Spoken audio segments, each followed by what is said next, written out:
사랑합니다. 축복합니다. 인사하겠습니다. 사랑합니다. 축복합니다. 지난주에 5장 앞부분에 있는 말씀을 통해서 세 가지 소리에 대해서 생각해 보았습니다. 첫 번째 소리는 부자들이 들어야만 하는 경고의 소리였습니다. 그리고 두 번째 소리는 품꾼들의 삭새 소리로 대변되는 약한 자들과 가난한 자들, 낮은 자들의 신음소리였습니다. 그리고 세 번째 소리는 이들을 위해서 묵묵히 걸어가시는 주님의 그 침묵의 소리를 우리는 보았습니다. 이 세 가지 소리가 결국 우리를 어디로 이끌어 가냐면, 이 세 가지 소리는 결국 주님의 소리에, 주님의 음성에 우리의 귀를 열어야 된다라는 것으로 우리를 이끌어 갑니다. 오늘 이 시간 말씀을 통하여서 여러분의 마음과 여러분의 귀가 열려서 주님의 음성, 주님의 소리를 들으시기를 주님의 이름으로 축원합니다. 오늘은 주께서 강림하시라는 이야기, 그리고 주께서 강림하시기까지 길이 참으라라는 이 5장 7절의 말씀을 통해서 야고보가 오늘 이야기하고 있는 인내에 대해서 좀 같이 생각해 보려고 합니다. 야고보는 세 가지 인내를 이야기합니다. 농부의 인내, 선지자의 인내, 그리고 욥의 인내를 이야기합니다. 그리고 그 인내가 왜 필요한지, 그 인내의 결말은 무엇인지 그것을 말해주고 있습니다. 그래서 하나씩 좀 같이 살펴보려고 합니다. 먼저는 이 인내해야만 하는 이유, 왜 인내해야만 하는가라는 거죠. 결론부터 말씀드리면 주님이 강림하시기 때문입니다. 주님이 강림하시기 때문에 우리는 인내해야 된다라는 거죠. 신학교에 가면 이제 신학을 공부합니다. 신학을 공부하면 조직신학이라는 게 있습니다. 교의신학이라고도 부르는데 교리에 대해서 배우는 건데, 그 배우는 순서가 있습니다. 순서가. 가장 먼저 서론이라는 걸 배우고, 그 다음에 신론, 하나님에 대해서, 그리고 기독론, 그리스도에 대해서 배웁니다.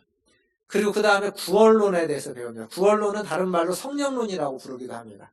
그렇게 배우고, 그 다음에 교회에 대해서, 교회론에 대해서 배우고, 맨 마지막에 무엇에 대해서 배우냐면 종말론에 대해서 배웁니다. 이게 이제 순서가 그렇게 되어 있습니다. 신학교에 가면 이 순서를 따라서 이제 신학을 공부하게 되는데, 이 종말론이 맨 마지막에 있습니다. 사실 맨 마지막에 있는 게 어떻게 보면은 전체 내용의 대미인데, 사실 이 종말론은 약간 애매합니다. 왜냐하면 이 종말론 때문에 한국교회는 많은 어려움을 겪었고, 지금도 여전히 많은 문제들이 생깁니다. 수많은 이단이나 문제들이 이 종말론에서 많이 발생하고 있습니다. 그래서인지 대미를 장식해야만 하는 종말론이 마치 그냥 마지막으로 좀 밀어놓은 듯한 그러한 느낌으로 되어 있습니다. 그런데 지금 우리와는 달리 2000년 전에 초대교회 성도들에게는 이 종말론, 주님이 다시 오신다라는 이 얘기가 가장 우선이었습니다. 그러니까 사도행전이나 바울의 서신서 뿐만 아니라 다른 사도들의 서신서를 보면은 그 그리스도를 믿어야 되는, 예수를 믿어야 되는 이유를 이야기할 때 무엇을 가장 먼저 드냐면 주님이 곧 오시기 때문이라는 겁니다. 주님이 곧 오시기 때문에, 주의 심판이 임하기 때문에 주님을 믿어야 된다, 회개해야 된다라는 것이 그들의 주요한 메시지였습니다. 그러니까 주님의 강림, 주님의 재림은 하나님을 믿고 바른 신앙생활을 해나가는 데 있어서 아주 중요한 지침이 되고 성도의 바른 삶을 말해주고 있습니다. 이렇게 초대교회 성도들에게 있어서 주님의 강림, 재림은 심장처럼 중요한 교리였지만, 오늘날 이 시대에는 이 종말론이라는 게 마치 있기는 있는데 그렇게 필요 없는 맹장과 같은 어떤 신학적인 요소로 자리 잡고 있는 것처럼 보입니다. 이건 굉장히 유감스러운 일이고 안타까운 일입니다. 사랑하는 성도 여러분, 기억할 게 있습니다. 요한계시록 맨 마지막에 가면 우리 주님이 하시는 가장 끝에, 가장 마지막 말씀이 뭐냐면 보라, 내가 속히 오리라 라는 이야기입니다. 주님이 맨 마지막에 하신 말씀이 그겁니다. 보라, 내가 속히 오리라. 그 말씀을 듣고 성도들이 마지막으로 고백하는 이야기는 뭐냐면 마라나타, 주 예수여 어서 오시옵소서입니다. 주님은 속히 오겠다고 하셨고 성도들은 어서 오시라고 마라나타 고백하고 있습니다. 이 성도들의 고백이 오늘날 이 시대를 살아가는 저와 여러분의, 우리 모두의 고백이 되기를 주님의 이름으로 축원드립니다. 이제 야고보가 인내에 대해서 이야기를 하는데, 주님의 다시 오심을 소망하며 인내해야 되는데, 그 첫 번째 예로 농부의 인내를 말합니다. 농사를 지어보신 분들은 알겠지만 농사를 지을 때 중요한 게 여러 가지가 있죠. 뭐가 중요할까요? 농사를 지을 때. 시기를 잘 맞춰야 되겠죠. 파종을 해야 될 때 파종을 해야 되고, 김을 매야 될 때 김을 매야 되고, 농약을 쳐야 될 때 농약을 쳐야 되고, 과수원을 한다면, 그러면 그 과일이 자라날 때 솎아줘야 될 때 솎아줘야 되고, 그리고 싸줘야 될 때 싸줘야 되고, 이런 때를 따라서 그때그때 타이밍을 맞춰서 하는 것이 중요합니다. 그리고 그 일을 함에 있어서 부지런하게, 성실하게 해야 되겠죠. 듬성듬성하고 대충하고 건너뛰면서 하다 보면은 농사가 잘 안 될 겁니다. 그런데 이 모든 것보다 더 중요한 게 하나 있습니다. 그게 뭐냐면 기다리는 겁니다. 기다려. 아무리 부지런히 일해도, 아무리 열심히 일해도 오늘 파종하고 내일 거둘 수는 없습니다. 아무리 열심히 일한다고 해서 가을 수확을 한 달을 앞당길 수는 없습니다. 때가 돼야 됩니다. 성경은 그것을 뭐라고 이야기하냐면 이른 비와 늦은 비가 내리는 것이라고 이야기합니다. 비뿐만 아니라 햇빛도 그 때에 맞게끔 햇빛이 비춰져야 될 때는 햇빛이 비춰져야 되고 비가 와야 될 때는 비가 와야만 됩니다. 그리고 그 모든 것과 함께 기다림이 있을 때 비로소 농사는 잘 되는 겁니다. 근데 여기에 중요한 게 있습니다. 이 기다림은 우리가 할 수 있는 게 아닙니다. 무슨 얘기냐면 비는 우리가 마음대로 내리게 할 수도 없고 햇빛도 우리가 억지로 가지고 올 수 없고 주님이 주실 것을 기다리는 겁니다. 주님이 비를 주시고 주님이 해를 주시는 걸 기다리는 겁니다. 그래서 농부의 인내에 있어서 전제는 기다림인데 그 기다림은 바로 주님을 기다리는 겁니다. 주님이 도와주실 것을, 주님을 소망하는 기다림. 그 주님을 향한 그 소망이 기다림의 전제가 되는 겁니다. 이 소망이 흔들려버리면 그 인내와 기다림도 흔들릴 수밖에 없습니다. 그래서 사랑하는 성도 여러분, 소망을 가진 사람은 그래서 흔들리지 않습니다. 그리고 소망을 가진 사람은 포기하지 않습니다. 소망을 가진 사람은 어떤 어려움도 어떤 역경도 인내하고 극복할 수 있습니다. 지금 가난하지만 열심히 일해서 이 가난을 벗어날 거라는 소망이 있다면 좀 고된 일도 참고 할 수 있을 겁니다. 반면 지금 내가 부하지만 이 부가 지속될 수 없고 얼마 지나지 않아 사라질 거라는 생각을 갖고 있다면 그렇다면 지금 부함에도 불구하고 불안하고 걱정하고 염려하고 근심될 겁니다. 소망은 그래서 현재를 이겨내게 하고 모든 것을 견디게 하는 힘이 되는 겁니다. 인내는 이 소망을 전제로 우리에게 주어지는 거죠. 그리고 야고보는 덧붙여서 8절에 그렇게 이야기합니다. 너희 마음을 굳게 하라고 이야기합니다. 너희도 길이 참고 마음을 굳건하게 하라라고 이야기합니다.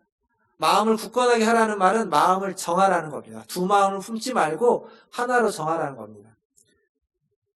군대 간 남자친구를 기다리기로 마음을 정했다가 좋은 사람이 생기면 기다릴까 말까 고민하면서 두 마음을 품지 말고 한 마음으로 정해서 기다리고 있으라는 겁니다.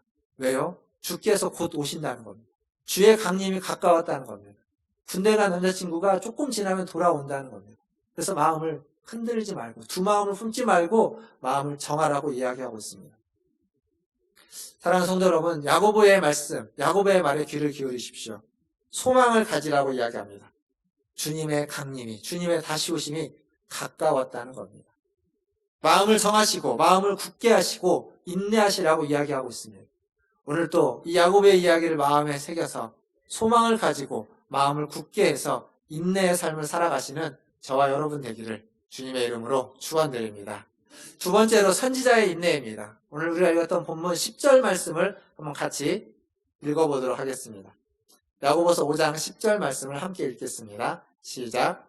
형제들아, 주의 이름으로 말한 선지자들을 고난과 오래 참음의 본으로 삼으라. 선지자는 주의 이름으로 말하는 사람입니다. 이들은 자기가 하고 싶은 말을 하는 사람이 아니라 주님의 메시지를 전하는 사람입니다. 근데 주님이 이들을 통해서 칭찬과 격려의 메시지보다는 심판과 징계와 책망의 메시지를 더 많이 전하게 됩니다. 근데 우리가 주의할 게 하나 있습니다. 선지자들의 심판, 선지자들의 책망, 선지자들의 징계는 세상을 향해서 전파되지 않고 주의 백성을 향해서 선포되고 있다는 사실입니다. 이 구약의 대부분의 선지자들의 메시지가 그렇습니다. 하나님의 뜻대로 살지 않는 세상, 하나님을 모르고 하나님의 뜻과 반대로 살아가고 있는 세상을 향해서 메시지가 선포되지 않고 주의 백성을 향해서 주님을 믿는 사람들을 향해서 선지자들의 메시지는 선포되고 있습니다. 지금 선지자, 이 시대의 선지자라고 하는 사람들의 메시지도 이래야만 하는 겁니다. 물론 어떤 선지자들은 니느웨처럼, 어떤 요나 선지자는 니느웨처럼 이방의 도시에 가서 심판을 선포하기도 합니다. 때로는 암몬과 모압이나 이런 이방의 나라들을 향해서 심판의 메시지를 전해주기도 합니다. 그러나 대부분의 그 이방을 향한 심판의 메시지는 그 연장선에서 이스라엘을 향한, 이스라엘이 돌아오기를, 이스라엘 향한 메시지 안에 머물러 있습니다. 즉 다른 말로 바꾸면 선지자들의 메시지는, 대다수의 선지자들의 메시지는, 아니 전부라고 말할 수 있는 그 메시지는 이스라엘의 죄악을 정조준해서 선포되고 있다는 사실입니다. 하나님의 백성이지만 하나님의 뜻대로 살지 않는 사람들, 하나님의 백성이지만 하나님을 사랑하듯이 이웃을 사랑하지 않는 백성들, 하나님의 백성이지만 하나님이 차별하지 않는 사람들을 차별하고 있는 사람들, 그리고 불의를 행하고 악을 행하고 포악하고 무자비하고 폭력적인 하나님의 백성들을 향해서 선지자들은 메시지를 선포하고 있습니다. 이러다 보니 선지자들이 고난을 안 당할래야 안 당할 수가 없습니다. 이런 얘기를 하고 있으면 누가 좋아라 하겠습니까? 분명 그들은 충성스럽게 하나님의 일을 감당했지만, 그들은 분명히 충성스럽게 하나님의 일에 순종했지만, 말씀에 순종했지만 그들에게 돌아오는 건 고난이고 핍박일 수밖에 없습니다. 이렇다면 여러분 마음에 어떤 마음이 들까요? 원망스럽지 않겠습니까?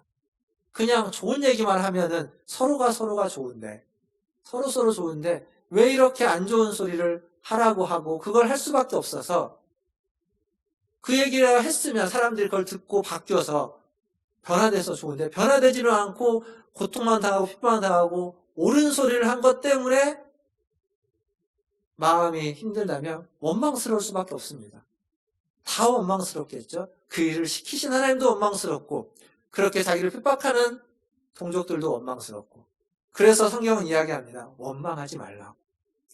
원망하지 말라고 하면서 심판의 주가 문 밖에 서서 기다리고 있다고 이야기합니다. 심판의 주가 금방 문 열고 들어올 거니까 그때까지 원망함을 갖지 말고 인내하고 기다리라 라고 말해주고 있습니다. 사랑하는 성도 여러분, 이러한 역설적인 상황 속에 우리도 언제든지 놓일 수 있습니다.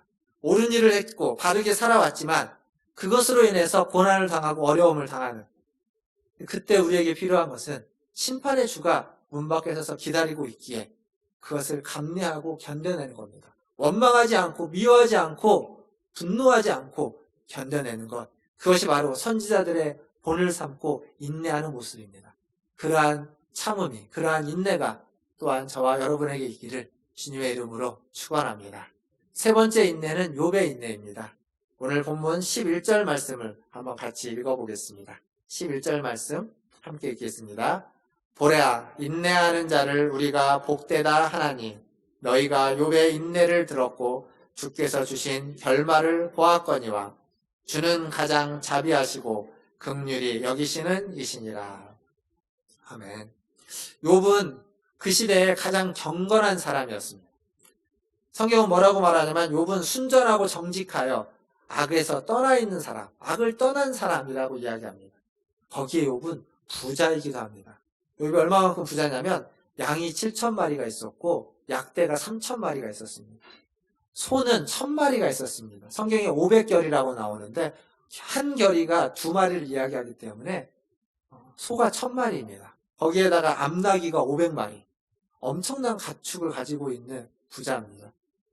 그런데 이 많은 것이, 자녀들도 10남매나 됐죠. 10명이나 있었습니다. 그런데 이 많은 것이 하루아침에 다 사라져버립니다. 인재로, 천재로 다 한순간에 없어져 버립니다.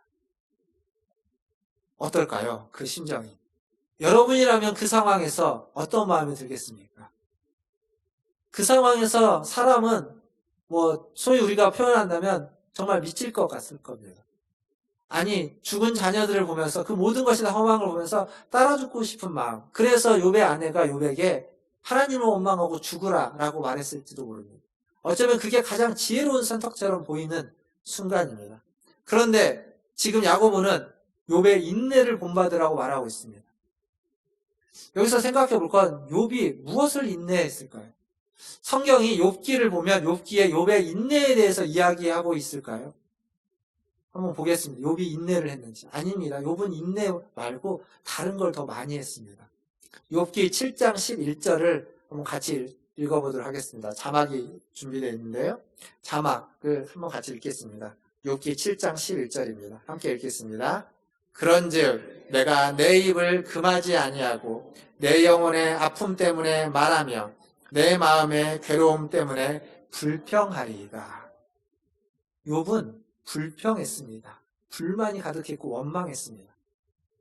7장 11절부터 그 아래를 쭉 읽어보시면 그게 자세히 나옵니다. 제가 한번 읽어드릴 텐데, 이제 개역개정판, 우리가 가지고 있는 개역개정판보다 세번역 성경을 통해서 읽으면 훨씬 마음에 와닿기 때문에 제가 읽어드릴 겁니다. 그냥 귀를 열고 좀 들어보십시오. 11절부터 15절까지 세번역으로 제가 읽겠습니다. 그러나 나는 입을 다물고 있을 수 없습니다. 분하고 괴로워서 말을 하지 않고는 견딜 수가 없습니다. 내가 바다 괴물이라도 됩니까? 내가 깊은 곳에 사는 괴물이라도 됩니까? 어찌하여 주님께서는 나를 감시하십니까? 잠자리에라도 들면 편해지겠지. 깊이 잠이라도 들면 고통이 덜하겠지 하고 생각합니다만 주님께서는 악몽으로 나를 놀라게 하시고 무서운 환상으로 저를 떨게 하십니다. 차라리 숨이라도 막혀 죽어버리면 좋겠습니다. 뼈만 앙상하게 살아있기보다는 차라리 죽는 것이 낫겠습니다. 이게 욥이 말했던 겁니다. 욥의 원망이죠. 하나님을 향한 원망입니다. 좀 잠자면서 이 고통과 이 어려움을 좀 잠을 자면서 잠시라도 좀 쉬면서 잊고 싶은데 그 잠을 자고 있는 그때 꿈에 나타나가지고 더 무섭게 더 악몽을 꾸게 만든다는 거죠. 꿈에서도 나를 내버려 두지 않는다는 겁니다. 바다 괴물인 것처럼 내가 무슨 괴물이라도 된 것처럼 나를 왜 이렇게 괴롭히십니까? 하나님을 향한 욥의 항변입니다. 왜 이러십니까? 그냥 차라리 확 죽어버렸으면 좋겠는데 죽이지도 않고 죽을 수도 없고 왜 이러십니까? 욥이 여기에만 이런 얘기를 한 게 아닙니다. 욥기를 읽어보시면 다른 데서도 욥이 똑같은 얘기를, 이런 비슷한 얘기를 계속 합니다. 도대체 야고보는 무엇을 보고 욥의 인내를 들었다라고 이야기하는 걸까요? 욥의 인내를 보라고 말하고 있는 걸까요? 오늘 우리가 읽었던 야고보서 5장 11절에 보면 그 힌트를 알 수 있습니다. 11절 후반부에 보면 이런 얘기가 있습니다. 야고보가 뭐라고 말했냐면 너희는 욥의 인내를 들었고, 그리고 이어서 그렇게 얘기합니다. 주께서 주신 결말을 보았거니와. 욥의 인내 때문에 어떤 욥의 결말이 등장한 것이 아니라 욥의 인내가 아닌 주의 결말이 더 중요하다는 것을 말해주고 있습니다. 즉 욥은 불평하고 원망하고 하나님 앞에 불만을 토로했지만 그의 결말은 주님이 주시는 결말로서 달랐다는 겁니다. 욥이 잘한 게 하나 있습니다. 욥이 뭘 잘했냐면 그 불평과 불만과 원망을 딴 데 가서 쏟지 않았습니다. 하나님을 멀리 떠나서 불평과 불만과 원망을 쏟아내지 않고 하나님 앞에 와서 불평과 불만과 원망을 쏟아냈다는 겁니다. 그는 이렇게 욥기 13장 15절에서 그렇게 얘기합니다. 그가 나를 죽이실지라도 나는 그를 의지하겠다라고 하면서 주님 앞에 나아갑니다. 뿐만 아니라 내가 왜 이런 일을 당하는지는 알지 못하지만 주님이 설명해 주실 때까지 내가 물러서지 않겠다라고 하면서 끝까지 주의 손을 붙잡고 주님 앞을 떠나지 않습니다. 거기에서 불평하고 원망합니다. 왜 나를 이렇게 하십니까? 죽는 게 낫겠습니다. 왜 나를 이렇게 못 살게 오십니까? 라고 불평하고 원망합니다. 그러나 끝까지 하나님 앞에서 하나님과 싸우고 있습니다. 마치 뭐와 같냐면 야곱이 그 천사이신 하나님을 만나서 씨름하는 것처럼 축복하지 않으면 놓지 않겠다라고 자기의 환도뼈가 부러지는 때까지 끝까지 붙잡고 늘어진 것처럼 지금 욥은 그렇게 하고 있습니다. 이게 욥의 인내입니다. 그가 그냥 속으로 눌러서 아주 멋지게 겉으로 괜찮은 것처럼 하고 참은 것이 아니라 모든 오만상을 쓰면서 하나님과 싸우면서 하나님을 붙잡고 늘어지면서 못 살겠다고 죽겠다고 하면서 하나님을 떠나지 않는 것. 그게 욥의 인내였습니다. 살다 보면 욥처럼 이렇게 악소리 날 때가 있습니다. 신음소리 날 때도 있을 겁니다. 그럴 때 지금 성경이 이야기해 주는 건 뭐냐면 입을 틀어막고 소리를 속으로 삼키지 말고 그냥 그 소리를 내라는 겁니다. 하나님을 향해서, 하나님 앞에서. 하나님으로부터 멀어지지 말고 하나님 안에서 소리 지르고 비명을 지르라는 이야기입니다. 소리 지른다고 비명 지른다고 불평과 불만과 원망을 쏟아놓는다고 하나님이 싫어하지 않는다는 겁니다. 아니 사실 불평과 불만과 원망을 쏟아놓으면 그건 무슨 얘기냐면 아직 하나님을 떠나지 않았다는 겁니다. 하나님 앞에서 쏟아놓는다는 건 하나님의 도움을 바라는 거예요. 포기하지 않았다는 겁니다.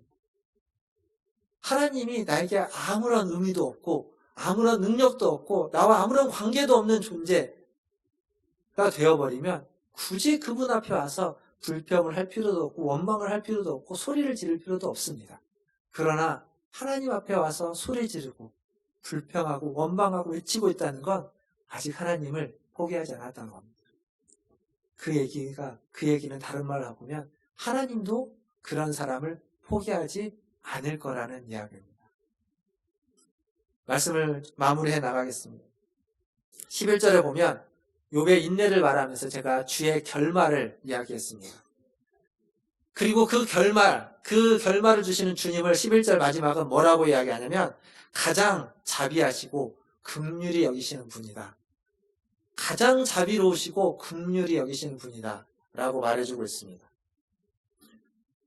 욥은 징징거리고 불평하고 원망했습니다. 그러나 그걸 듣고 계신 하나님은 가장 자비로운 분이시고 가장 긍휼이 많으신 분이십니다. 즉 욥의 원망과 불평을 그 징징거림을 다 들으시고 다 받아주셨습니다. 그리고 그걸 다 참아주셨습니다. 그러니까 욥의 인내, 어쩌면 욥기에는 욥의 인내보다는 욥의 불평과 원망을 쏟아놓는 그 욥을 향한 하나님의 인내가 더 큰지도 모릅니다. 그래서 오늘 우리가 읽었던 말씀 11절을 한번 다시 보시면 이렇게 되어 있습니다. 너희가 욥의 인내를 들었고 주께서 주신 결말을 보았거니와. 욥의 인내의 결말, 그건 바로 주님의 인내, 가장 자비로우시고 가장 긍휼이 많으신 주님의 인내를 뜻하는 겁니다. 사랑하는 성도 여러분, 우리에게는 인내가 필요합니다. 농부의 인내를 본받아야 되고 선지자들의 인내를 본받아야 됩니다.